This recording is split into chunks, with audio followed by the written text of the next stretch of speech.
Syederalun sebanyak 52 narapidana pada Kamis 2 April dikeluarkan dari lapas kelas 2 Belok Sukun Aceh Utara untuk menetap di rumahnya masing-masing.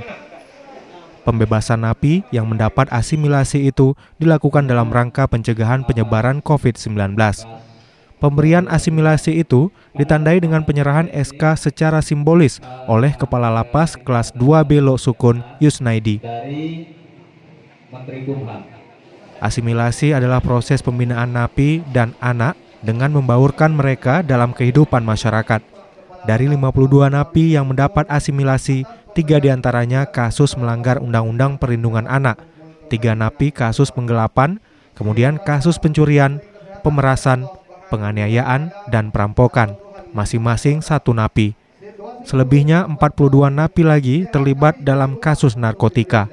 Indonesia sehat, Indonesia kuat. Indonesia sehat, Indonesia kuat. Jadi itu yang sudah menjalani setengah masa pidana dan juga 2/3-nya di akhir 31 Desember 2020. Jadi ini bisa diberikan asimilasi untuk menghirup udara di luar dan juga berkumpul dengan keluarga dalam rangka mengantisipasi wabah COVID-19, dan juga ini merupakan yang luar biasa.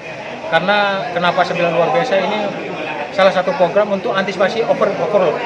Jadi dengan hari ini dan yang kemarin jumlah 373, hari ini sudah berkurang sebanyak 52 orang. Dari Lok Sukun, Jafarudin, Serambi On TV.